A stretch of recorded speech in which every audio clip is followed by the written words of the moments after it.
And today let's do a character appraisal on Teresa of the Faint Smile from Claymore. I shall go through what I like and dislike about her based on the story, how she is used, and her own characteristics. I shall also give her a letter grade at the end that considers all these aspects from my own point of view. Hello. You haven't changed a bit, my old friend. Claymore is a dark-themed fantasy action drama anime that revolves around the journey of Claire, who is a Claymore, woman warriors who have had their bodies modified with the flesh of the ever-ravenous monsters called Yoma. And guess what's on their menu?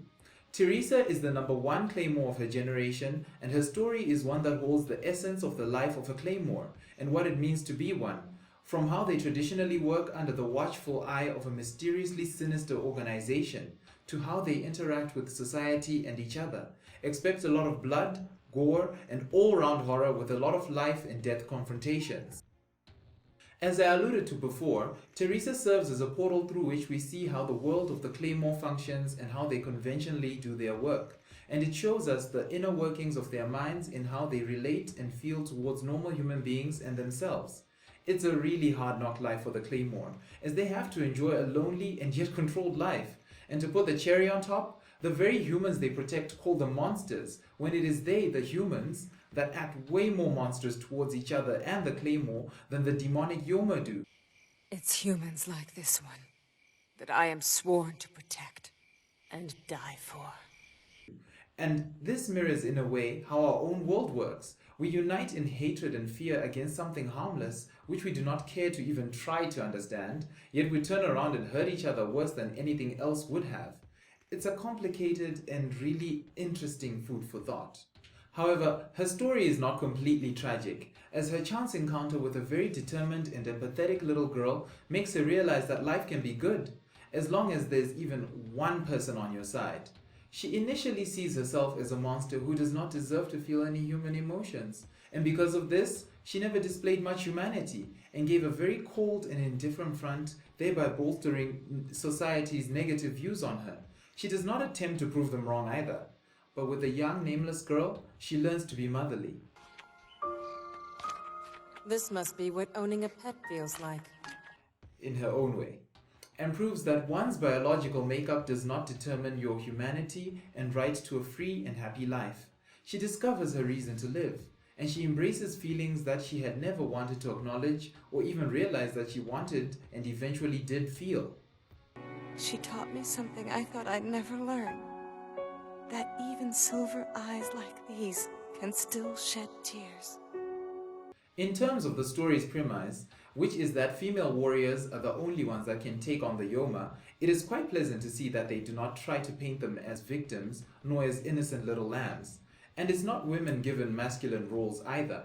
They are a complex, diverse group that transcends gender, and were able to convincingly have brutal battles without them being turned into the catfight sort of encounters, where you get the feeling that the girls are fighting now. Either enjoy the sexy show or pay attention because this is the chance for the obligatory feminism to shine a bit.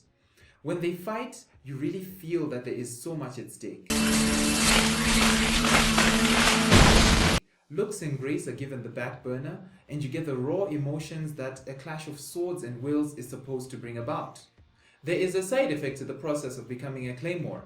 One's hair becomes bleached and your eyes turn silver, hence the nickname Silver-Eyed Witch. However, Teresa manages to be distinct among her fellow Claymore in appearance, character, and personality. It's a Claymore! What's a Claymore doing here?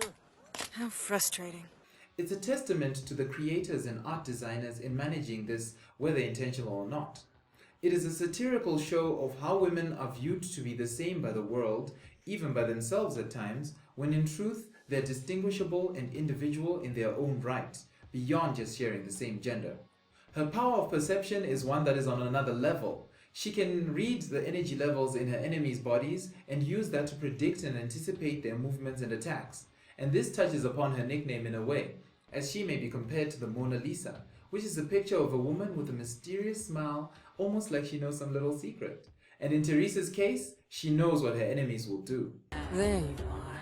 Of course, a wiser Yoma would have shed his human disguise much sooner and prepared to face me in combat. Even so. And that is not all. Her raw power and talent are impressive and seem limitless, as she has no trouble fending off odds that appear against her. Even with all this, she is still underestimated by her peers and makes for many interesting surprises. You can come attack me all you want. I'll defeat you at each encounter. Unfortunately, in terms of screen time, Teresa gets the same treatment that Tina Sprout from Black Bullet gets. Check out my video on her in this regard. As Teresa has very little time to win us over, even though she still manages this regardless. But her story is not the one being followed here, and she ends up being more of a fleeting apparition whom you keep thinking should be there instead of some of the riffraff that you end up getting. And I do mean that good for nothing Lucky. What's this? Stop that. But to be fair, he is way cooler in the manga. I also must admit that if she were made the main protagonist, it would have been difficult to appreciate her importance, and her presence would not have had the same powerful impact that it has. Overall, Teresa shows us the struggle that Claymore go through internally and how much more human they are than what the society may think. She is an awesomely well thought out character, but we do not get to see enough of her and her enigmatic skills as other characters take front and center. So the only mark that I can give her is a C. So naive. Because she has so many exceptional possibilities but does not really get to strut her stuff. But even in the little time we do get, her existence is undeniable and could arguably be even more compelling than the protagonists. What were your likes and dislikes about Teresa? Leave your answers in the comments below.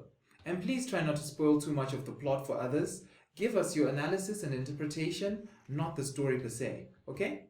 Unfortunately, the real world isn't always so black and white. And that's my view on Teresa of the Faint Smile. I surely hope you enjoyed watching this video and that you comment below with your suggestions, and please don't forget to like and subscribe to my channel for more character appraisals. Until next time, I am Zakes and take care. Of course, sir.